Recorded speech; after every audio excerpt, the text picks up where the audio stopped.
ukuphakama komphefumlo akubangela ukuphapha kwakho nokuphakamisa nje impundu. Esi sisikhoko sokuxhasa xa ulandela ikhuba. Uzidlala indima yakho, uThixo zakuhlakulela ikhuba.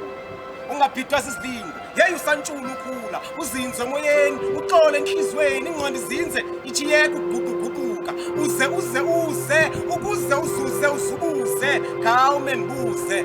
Ukuze uzuze, khawume ndibuze, hleze nzuze noba nguthuke. Njengoba nazilahla inkosi zenu nalandela uYesu, ningayithini into yobakazazi ezibhini zenu. Xesha lonke ukuthandaza kwenu yena akazazi nguYesu. Gama lakhe ulazile lesingesi. Amadoda okonyana phela endleleni phakathi thembekile hani. Ubungozi bubuncinci bolwazi khanitsho kuthwani xa bangaphambili bengakhange bayibone inyathi. Nabantu bomhlaba sihlale kumnyameni.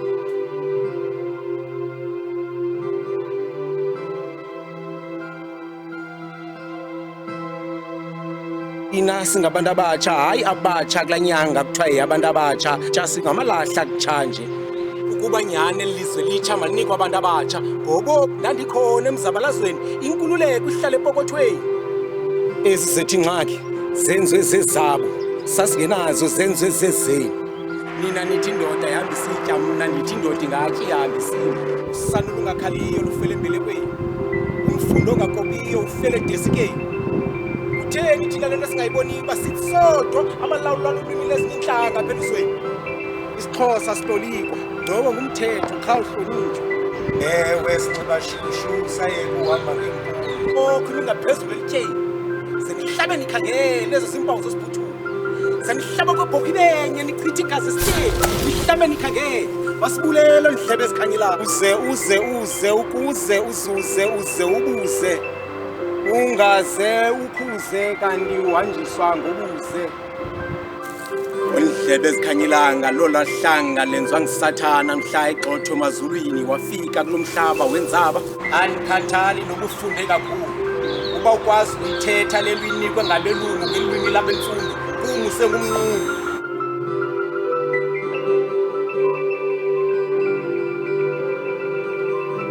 Embo kanibuyele noba banibulele, iye kube nilele niqine nibebulele.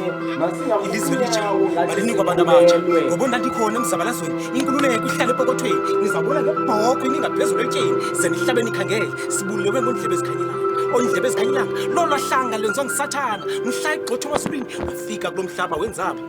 Batshayo xa begcakamela ilanga, basifundisa ukulwa imfazwe nokuba zintshaba. Rha!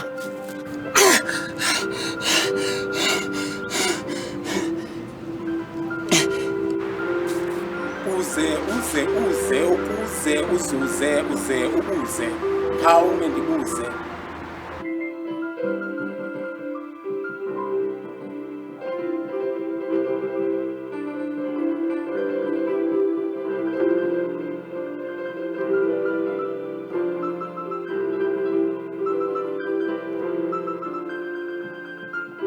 When the Europeans colonized Africa, they cared about one thing above all else: profit.